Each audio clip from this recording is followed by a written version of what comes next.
Andersoni's. That is cool ramp. Oh yeah, it's a turtle ramp. And so I've got my Andersoni. You can see the tail over here is kind of on the patterning over here. Oh, that's so cool. So these are, I've got 2 females and 1 male in this tank here. And then down here I've got 2 males. Did you just get that at like Petco? I got it on Amazon. Amazon. Okay. Yeah, so everything's cheaper on Amazon. Oh! Let's get one there. Oh, my GoPro. Oh. It's. I use it for my because I keep a lot of ponds, my fishing ponds. So it's a way for me to like stick the camera in there and do a health check once a week. Yeah, my sister has actually she's a vice president. She's the president of the koi club here in Minnesota. Really? And so she has GoPro too. So these are my personal axolotls in here. Wow, that is a big tank. Let me turn the light on. Yeah, 125 gallon. That looks even bigger than 125. You can see a couple of them. I've got a male, a female. So this is the frat house over here. This is my extreme black melanoid. Oh. And then I've got a GFP copper purple over here. And a Lucy over here. And then this is a purple as well, a copper purple. I see people going crazy for coppers. Right. This is, and then this is just a dirty Lucy in here. And my big girl Sally, she's currently in a hospital tank, so she's not. She has that whole end there for herself. She's actually over here right now. Oh, those are your hospital tanks? Well, just the one right now. This one is. I've got an antibiotic treatment in here. She had fungus. And she keeps getting fungus and it goes away and keeps getting it, so I'm treating her for do you kind of know what, because I just kind of started into axolotls, that's why I didn't pick them up last year at the koi show, because I was like, well, I better do my research before I jump in.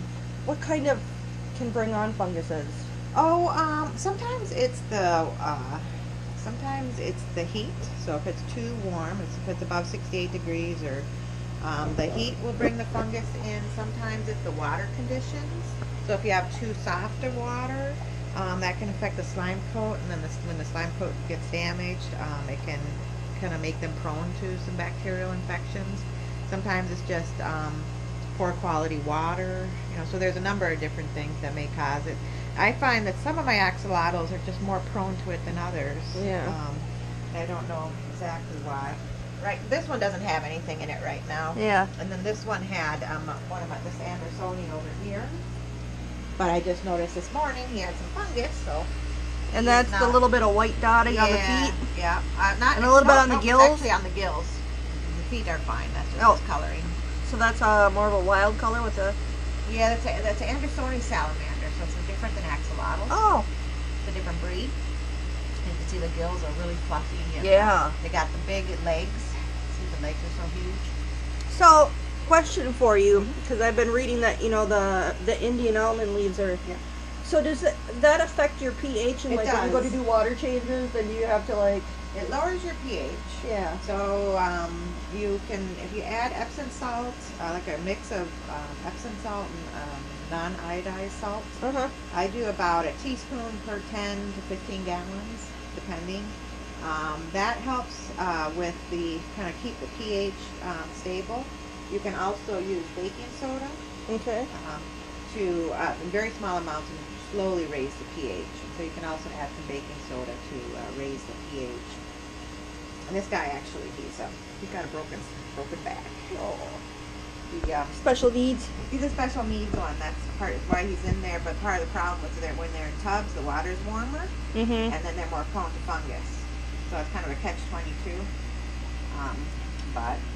So where do you feed them blackworms then at this stage? Yeah, they can also bloodworms are very similar, but they don't have near the nutrition. Yeah.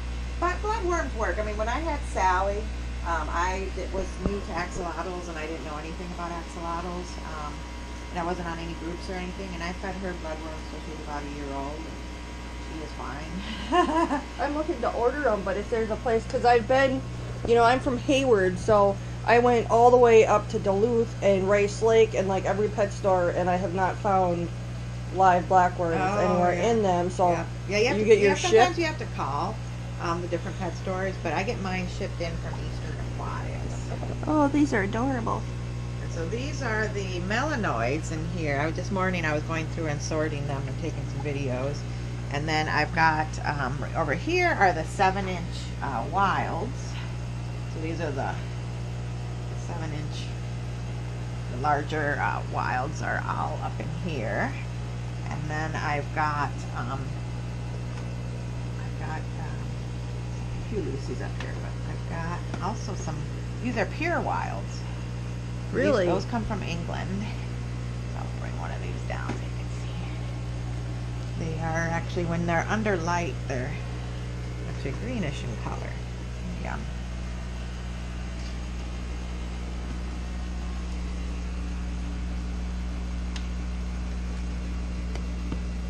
Oh. Yeah, Vitilgo. So that's the white. Mm-hmm. So cute.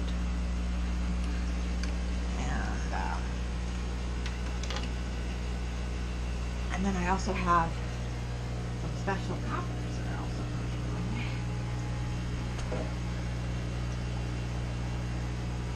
So are you going to be at the koi show again this year? I will be, is that most like likely. Going to be a reoccurring? Ooh, that's pretty. These are my special babies. So they're just kind of a rarer color out of. I know there was like the a coppers whole. are more rare, kind of a newer breed in a way, I guess.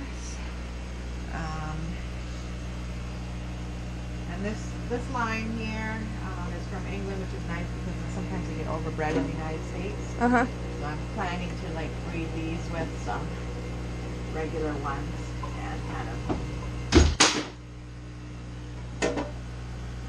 help the line a little bit.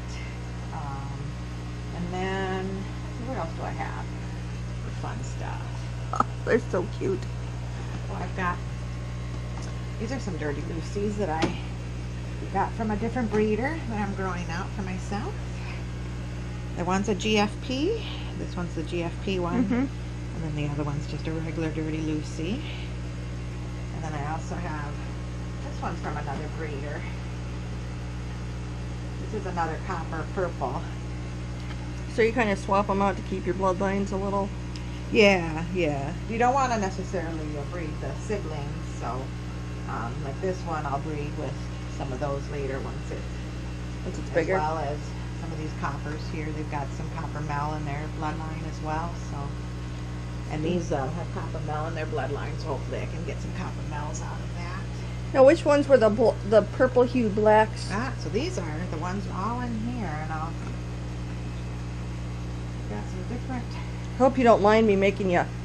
No worries. Let's see what I have on here. There's something down here. Let's grab a couple of bigger ones here.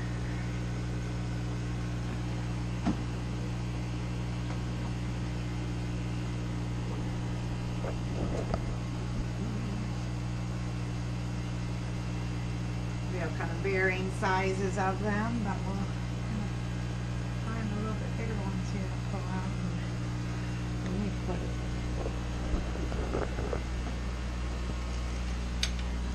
Oh.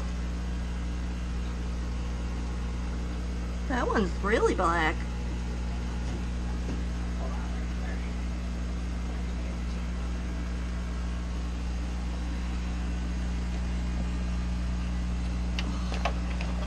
My daughter, you know, I got a leucistic and an albino. Oh yeah. But then she went online and started Googling pictures of them, and of course the comparison pictures between Toothless, the little dragon, and the black one. So she was the one that she's been saying for like months now we should get one that, and then I seen your post and I was like, oh, those are just. I have, and then in here I have that axanthic one that I had. I just sent you a photo of a video. I was kind of over. Got be easier to see us from this angle here, but. Big one. Yeah, now, when they measure sizes, because I was thinking mine are like 6 or 7, but I was measuring with the tail. That must be just the body size. No, then? that's with the tail. Oh, mine are. Let me see. Well, you know, he may have grown a little bit. Take a look at my ruler here.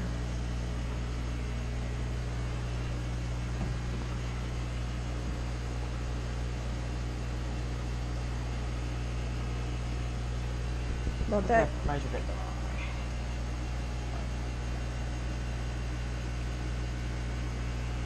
That's about 8 inches. Yeah.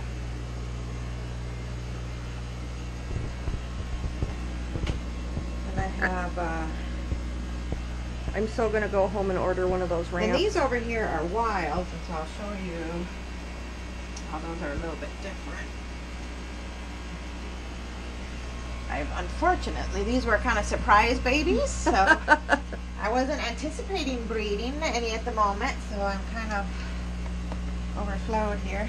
But you can see these have more speckling in them, Like and their eyes have a reflective ring. And like little leopards. right, so those are, so they're not as dark as the purple bells. Awesome.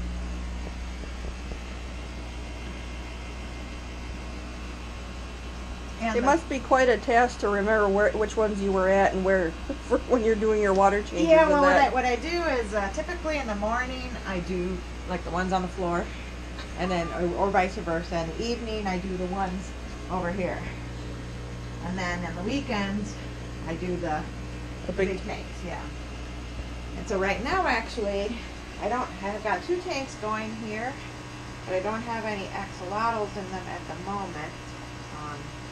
All those are actually right here in tubs at the moment because I'm trying to sell them. So if